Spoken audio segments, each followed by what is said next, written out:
Welcome to part 6 of Let's Play The Crown of Kings by Steve Jackson. At the end of the last part, I was about to read paragraph 463. Here we go. You leave the room and walk across the bright chamber towards a door on the far side, leading onwards. You may open this door by turning to 580.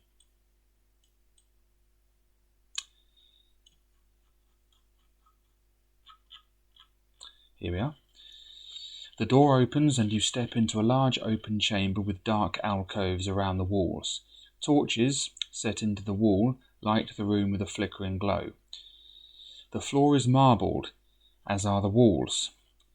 Across the room you can see two large double doors. Although there is no one about, there is something in the centre of the room. Standing on a pedestal a few feet above the floor is a large marble sculpture. It faces towards you, but in the dim light you can only just make out its shape. It is about the size of a large shaggy dog or perhaps a sheep. But apart from this sculpture, the room is empty. Will you walk across the room towards the double doors, treading carefully, turn to 504, or will you cast a spell? Sun 705, Fall 595, Sap 659, Mud 719, Rock 771. Okay, and there's the statue, or sculpture, whatever it is. Okay, we're going to cast a mud spell and turn to 719.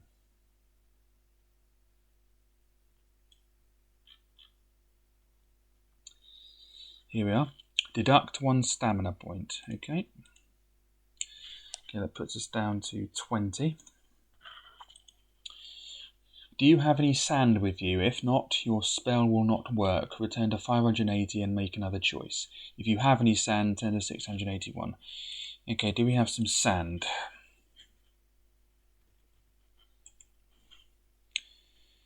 Okay, so we've used the vial of dust, which is sand. We have sand times 2. We have some sand there. Yeah, we have some sand there. And that's it. Okay, so we have sand times 2, so we can put that down to times 1 and use some. Okay, brilliant. Okay, if you have any sand, turn to 681. Okay, we do, so that's where we're headed. You throw the sand in front of the statue and cast your spell. A small pool of quicksand appears on the floor. You may now make your way across the room. Turn to 594. No, sorry, turn to 504, my apologies. But your trap will only slow down your opponent, not prevent it from reaching you. When you are told to test your luck, you may ignore this and turn to 329 instead, as if you had been lucky. Okay, so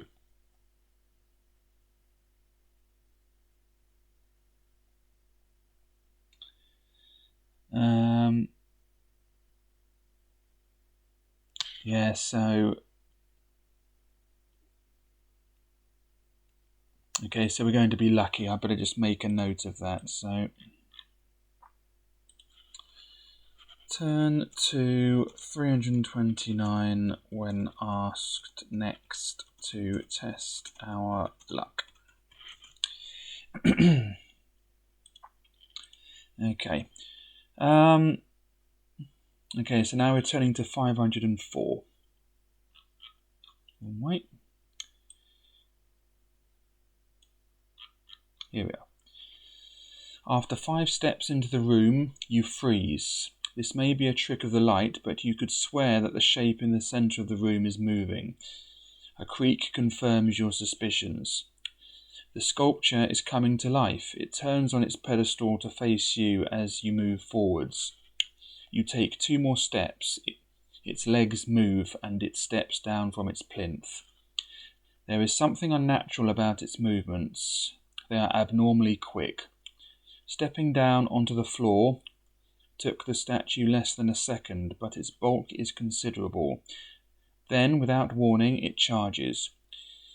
Lowering its head, it races straight for you at tremendous speed. Its legs barely seem to move. Test your luck. If you're lucky, turn to 329. If you are unlucky, turn to 253. Okay, so we are automatically lucky, so we're turning to 329.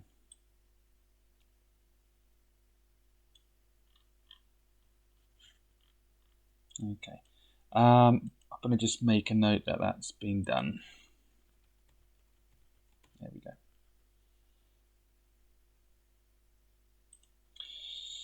You fling yourself out of the way just in the nick of time. The creature thunders past you and into the marble wall behind with a blow hard enough to kill an armoured troll. But this tremendous impact has not even disturbed it, and it turns again to face you. Turn to 58. Okay, turn to 58. Do you have anything that you may be able to use against this creature? If so, turn to 152. If you simply want to run for the double doors as quickly as possible, turn to 363. Okay, we have something that we can use against this creature. So we're turning to 152. Oh, here we are. You may try a yellow fruit skin, turn to 21, a parchment scroll, turn to 71, an enchanted compass, turn to 252, a glass vial of liquid, turn to 92, none of these, turn to 363. Okay, okay, do we have a glass vial of liquid? Let's just have a quick check. Vial of dust, yellow powder in a vial, glass vial, use it on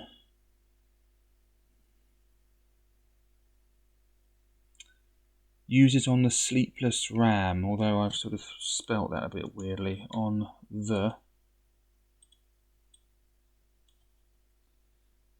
yeah, sort of spelt the a bit wrong. Let's correct that.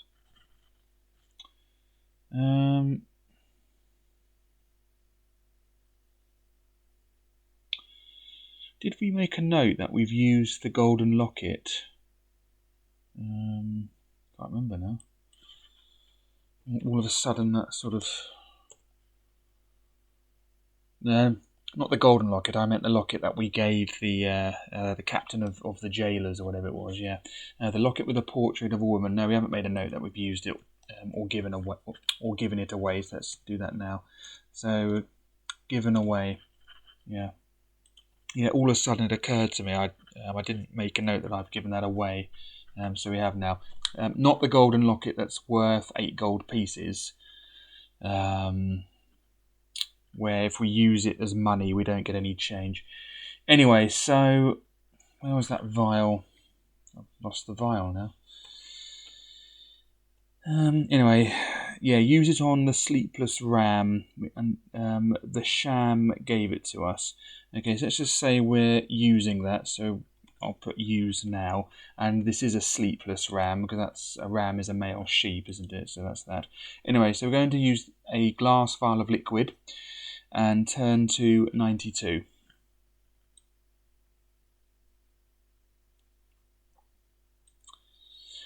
How did you come by this vial? Were you given it by a woman, turn to 241, by a man, turn to 278, or did you find it on your own, turn to 491? We were given it by a woman, and therefore we're turning to 241.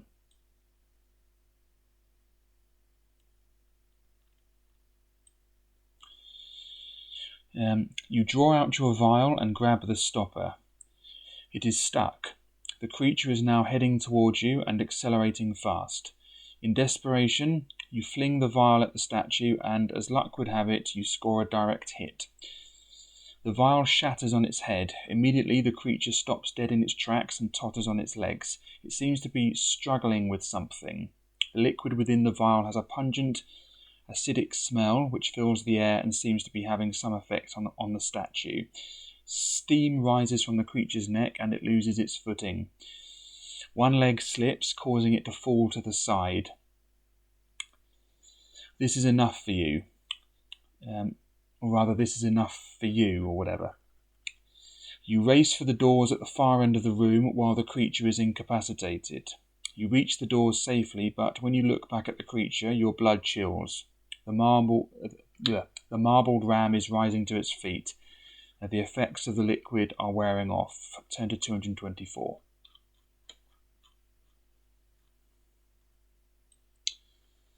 A relentless enemy. The tall double doors are closed. You scramble up to them and must decide quickly what to do. Time is short. The ramming statue is picking up speed towards you already. Will you turn the handle and step through the doors, turn to 196? Or will you try to avoid the creature speeding towards you, turn to 415? Okay, we're going to turn the handle and step through the doors, and therefore turn to 196.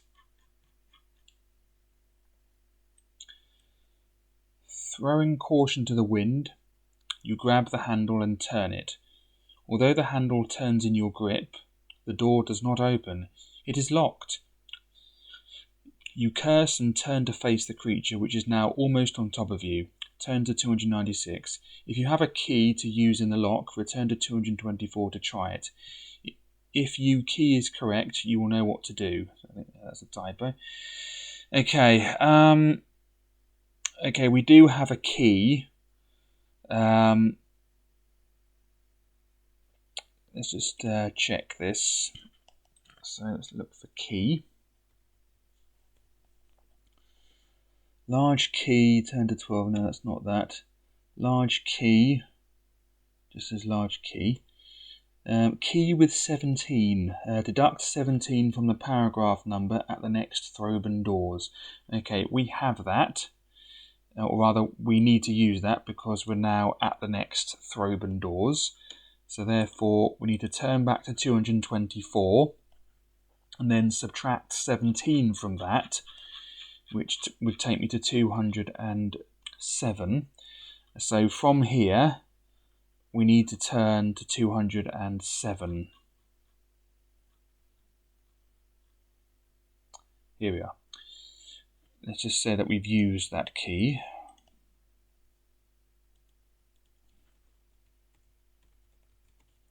There we go.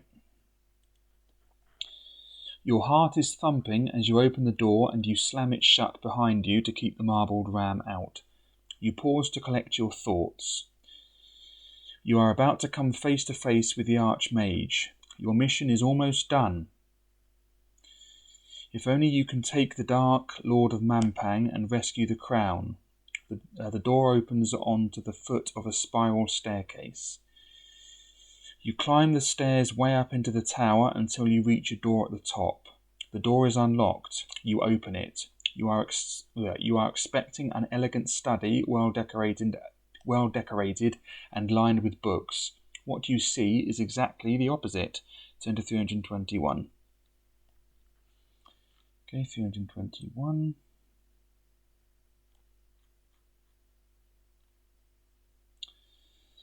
The room inside is sparsely decorated. It is a bedchamber of some sort. Narrow window slits in the bare stone walls provide a little light, although the sun has nearly left the sky. There is a desk in the room, but it is cheaply made. The room seems empty. No one is about. You step into the room. A sound comes from behind the door, followed by sobbing. You wheel round quickly. Standing behind the door with a large brass pot in one hand is a balding, plump man dressed in long undergarments. It's no use, he whimpers. I just cannot bring myself to do it. Presumably he is talking about using his pot to knock you senseless as you entered. What will you do now? Will you calm the man down and try to talk to him, turn to 7? Or will you threaten him for daring to contemplate ambushing you? Turn to 192. Okay, there he is. All he needs is a nightcap, one of those hats with a bobble at the end. I should get one of them. Anyway, okay, we're going to try to calm the man down. And try to talk to him. Therefore, we're turning to 7.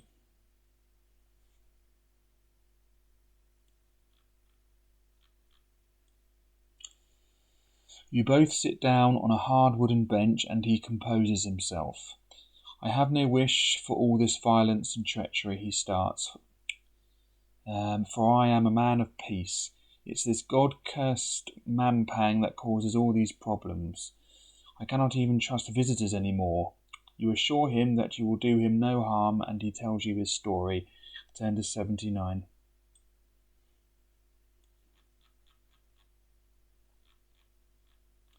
Here we are. I can assure you, he says, that I am not a native of Mampang, nor am I from anywhere in Kakabad. My name is Farron Wide, and my kingdom is Ruddlestone, way to the west beyond the Zanzunus. My profession is the art of science, and my speciality is in weaponry. In my own kingdom I was renowned for my discoveries. My most important discovery was a flash powder which would propel a missile further than any arrow could be fired. It was this cursed discovery which attracted the attentions of the Archmage. His allies, the hook-billed birdmen, were sent after me. I was captured as I slept and brought to this hell pit in these very clothes. Since that time his threats have kept me working on my project, but I fear that his own ambitions will see its use only for conquest, not for the defence of peace. You tell him a little of your own story. You tell him a little of your own story, but only that the Archmage has similarly wronged your kingdom by stealing the crown of kings.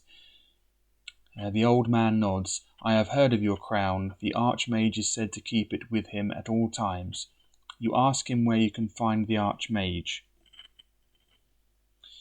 Ah, now that is a secret with which I can help you. Come with me. He leads you over to a window and points out. The Archmage does not often visit the Mampang fortress. Your jaw drops. Has this journey been wasted? Farron Wide continues. He considers this place unsafe from his enemies. He leads the world to believe that this is his home, but in fact it is there. You follow his finger. It points out to the peaks of High Zaman, at nothing in particular.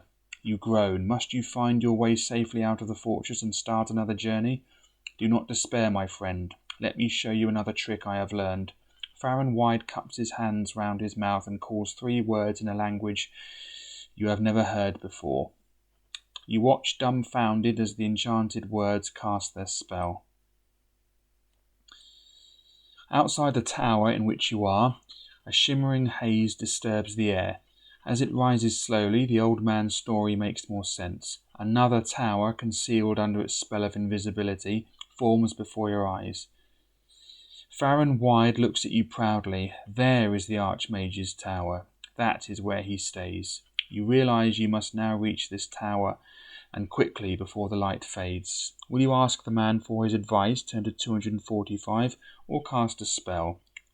Doc 587, Yob 626, Far 742, Sap 774, Huff 658. Okay, we're going to cast a Doc spell and turn to 587.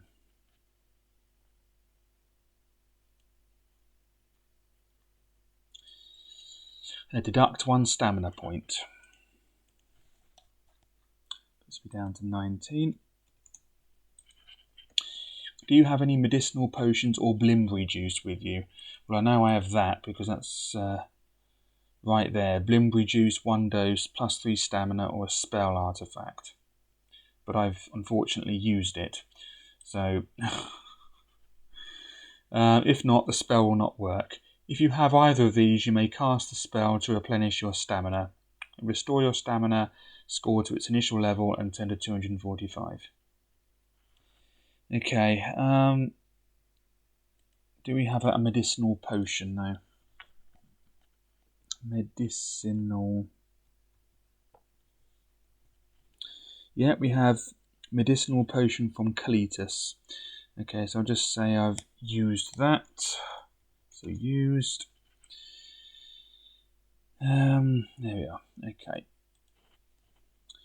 Okay, restore our stamina to its initial value, which is 22. So that goes to 22.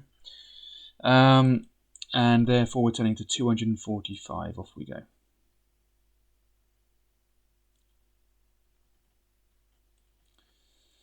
I can offer you a little help, he says, but whether or not you will be able to make use of it, I do not know. Outside of this door to the left is a solid wall. A secret doorway is hidden in the wall. It is released by a password, but it is well protected against all unauthorized people. The passageway behind the door runs downstairs to the outside of the fortress. When the Archmage did live here, this was his private escape route. I know what you are thinking. Does he know the password? Alas, I do not, for if I did, I would certainly have escaped long ago. Your only other alternative is to work your way back through the fortress and find your own way outside. You thank him for his information and hurry outside. Will you turn left and investigate the stone wall, 10 to 546, or head downstairs to make your way back through the fortress, 10 to 486? Okay, we're going to turn left and investigate the stone wall, and 10 to 546.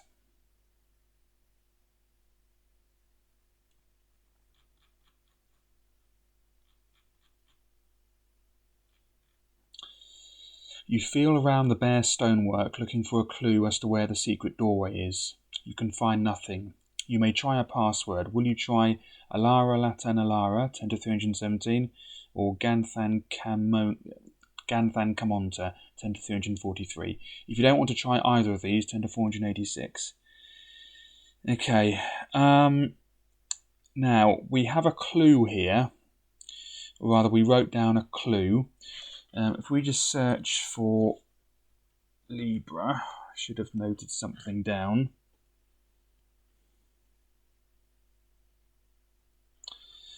Wasn't that one? Might have been 92. Yeah, here it is. Deduct 92 from our current paragraph when we want to use a password in order to open a secret door. Okay, so that's where we're using this. So we're deducting 92 from 546. 546 minus 92, well, minus 100 is 446, and then plus the 8 is 454. So therefore we're turning to 454.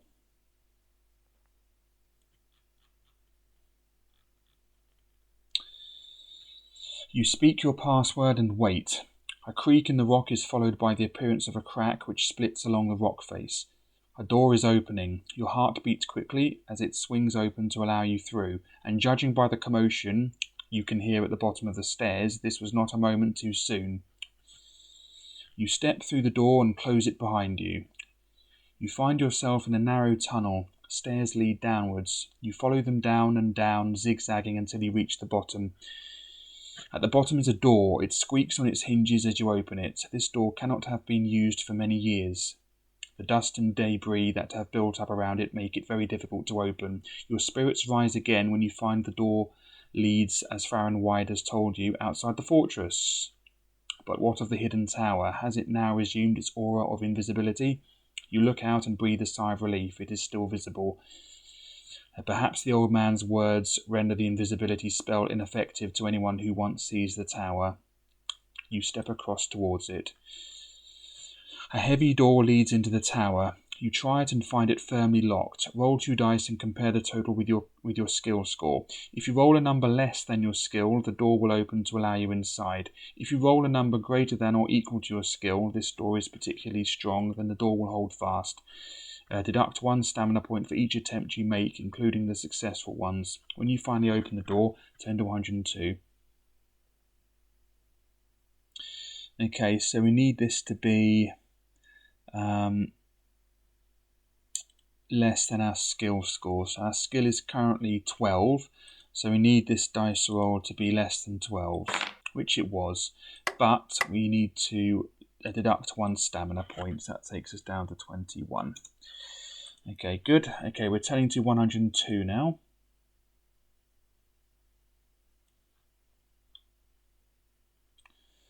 The door bursts open and you fall headlong into the chamber inside. You roll over on the straw-covered floor and take in your surroundings. The room is not at all elegant, as you would have expected. It is simply a bare room.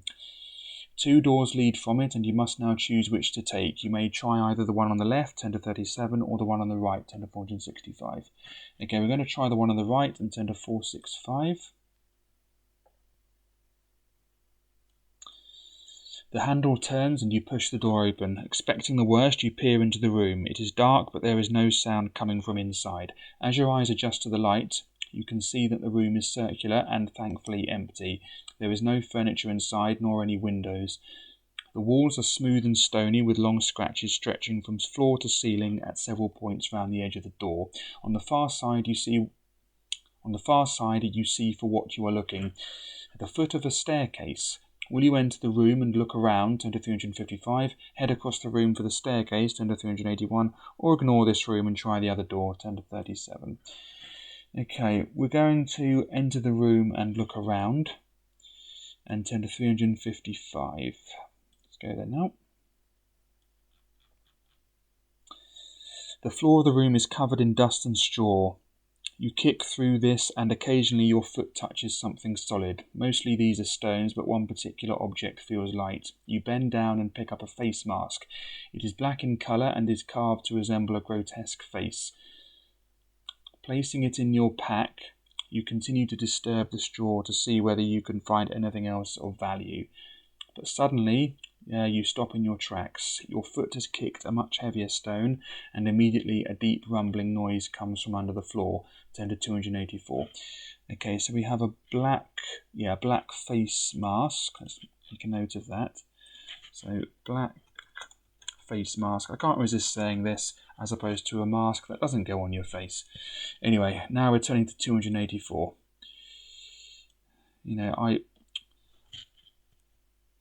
I do declare that the term face mask is redundant because all masks go on one's face. Anyway, the rumbling continues. You lose your footing and stumble forwards, and it is only then that you realise what is happening. For that stumble was no clumsiness on your part. The floor is moving.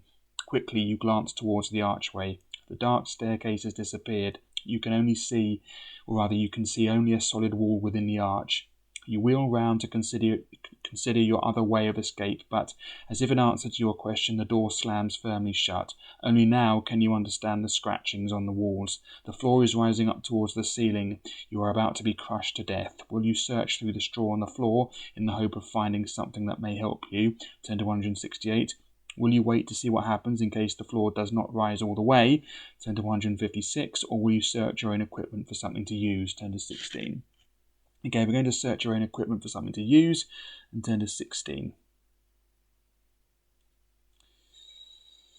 You can find nothing which will be particularly useful, but there is one idea which occurs to you. If you have a strong weapon, such as a sword or spear, you may try to wedge it between the floor and the ceiling to try to hold the floor down, but the floor seems to be powered by some mechanism that is a good deal stronger than a mere weapon.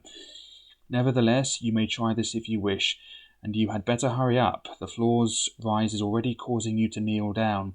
If you wish to try wedging a sword, turn to 55. If you wish to use a spear, turn to 134.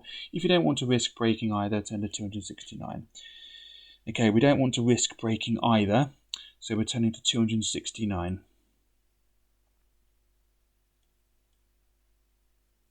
Slowly the floor continues to rise, causing you further agonies in your hopeless situation. You must now lie outstretched on the ground, and you close your eyes to the sight of the rocky ceiling, inching closer and closer. In a last desperate attempt, you raise your arms to press against the ceiling, as if your own strength could halt the floor's progress, but it is no use. You are not destined to die like a fly swatted against the ceiling in the floor trap chamber. The purpose of the trap is more cunning than that, for the Archmage can gain no useful information from dead enemies. Much better to frighten them witless and then interrogate them. With the ceiling inches from your chest and the heat of your own panting breath reflecting back into your nostrils, another noise sounds from above. This one is again mechanical and similar to the floor's motor, but is one which you are truly relieved to hear. A crack appears along the centre of the ceiling and the light floods in. Turn to 561. 561. When you have calmed down from your close call with death, you sit up and look around. Straw lines the floor, but charts and maps are pinned to the walls. Some of these are charts of the heavens, and a strange contraption is pointing from the window at the sky. Sitting behind the table across the room is a scrawny-looking fellow with spiky black hair. He looks up at you over half-moon glasses and smiles a sinister smile. Could this be the Archmage himself? And who is it that has been caught in our trap, he asks. As if I did not know. The Analander. I wondered whether you would make it this far. My congratulations on your skill and courage, my friend, but here is where your luck comes to an end. For now you face no cowardly black elf, no brainless clatterman. You state defiantly that your journey will not end until the Crown of Kings has been returned to its rightful guardians in Analand. Ah, yes, he says, the Crown of Kings. What say I give it to you now, and you be gone? I, for one, am anxious to remove the cursed thing from here. This is a strange offer. Will you accept and ask him for the crown, turn to 138? Would you prefer to draw your weapon and fight him, turn to 162? Or will you cast a spell? Gob, 730, Mag, 687, Fix, 786, Kid, 706, Wok, 650. Okay, we're no longer undetected, unfortunately, so he knows we're the Analander. So therefore, yeah, I'll just make a note. We're no longer undetected. We are no longer, longer undetected. Okay.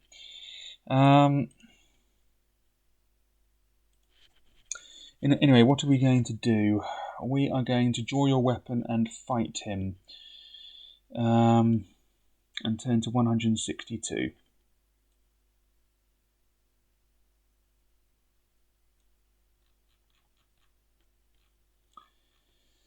You pull out your weapon and advance towards him. He simply smiles. Do you think you could harm me with that oversized butter knife? He taunts.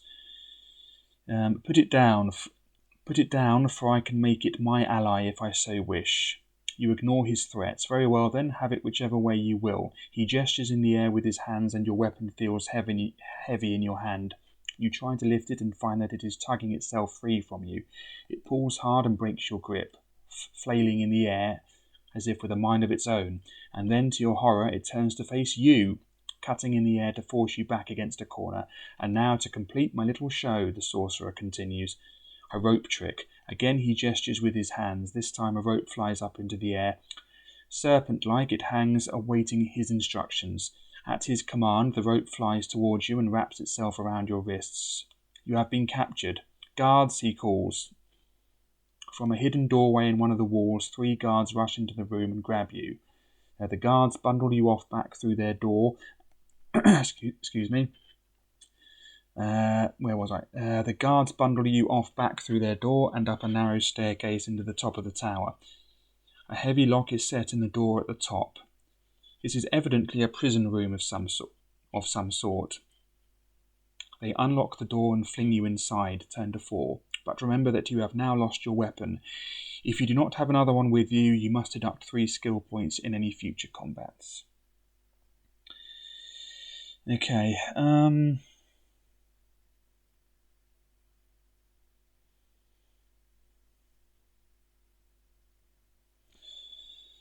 Okay, so we've lost our blessed hardwood spear. So where's that spear? Let me just search for that.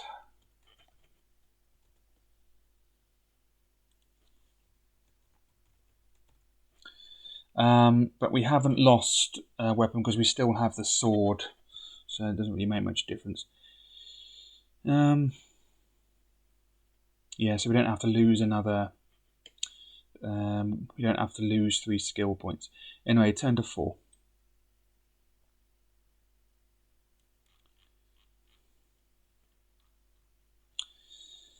Now, the room in which you are is at the top of the tower. A single window lights the room, which is bare except for a shiny plate on the floor behind the door. The remains of a meal are on the plate. Your immediate thought is worrying. Are you alone in this room? The answer, quite clearly, is no, and this is confirmed when you feel a slight tugging at your elbow. Are you all right? Have you been injured? A squeaky little voice is addressing you. You whirl round. A smile spreads across your face as you recognise Jan, the mini-mite you met just outside Biritanti. The gods be praised, he says. My friend from Analand. Oh dear, I hoped this would not happen. I'm sure your capture is my fault. Your smile drops as you remember how troublesome the little creature was. You were quite happy to rid yourself of the mini-mite at the time, and perhaps his reappearance will be bad rather than good fortune. Nevertheless, you certainly want to know how he came to be trapped in the Archmage's tower. Our departure was a sad occasion for me, he starts. I felt I had found a good friend and one who certainly needed my help in crossing Kakabad. I came after you. I missed you in Kare, for I will not venture into the city port, and searched for you in the backlands. Fenestra the sorceress is one of my good friends, and she told me of your movements. I almost caught you at Lake Ilklala, but you crossed in the boat before me. I could not fly that far without rest and had to skirt the lake. You noticed the creature's wings, or lack of them. These black-faced, swill-bellied butchers, he moans, they cut my wings. I was captured by the red eyes and brought to this place. My wings were clipped to prevent me escaping, or to prevent my escaping. You ask Jan why the Archmage himself should want to bring you into his own tower. No, my friend, you have it wrong, he shakes his head. This is not the Archmage's tower, this is a prison tower. The Archmage's most prized prisoners are kept here. You are astonished. Will you tell him Farron Wide's story, turn to 69, or do you think you ought to try planning an escape, turn to 98? Okay, we're going to tell him the story and turn to 69. Okay. Whoops.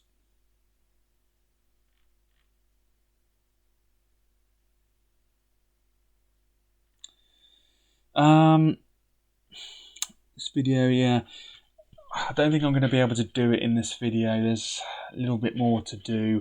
So, yeah, I'll end on this paragraph actually. Okay. Okay, so paragraph 69, unread. And then in the next part, I will definitely be able to finish the book in the next part. We have a little bit more. There's a bit more to do. Yeah. So yeah, thanks very much for watching. I hope you've enjoyed this part. I'll definitely be completing the whole series and this book, of course, in the next part. Thanks for watching, and goodbye.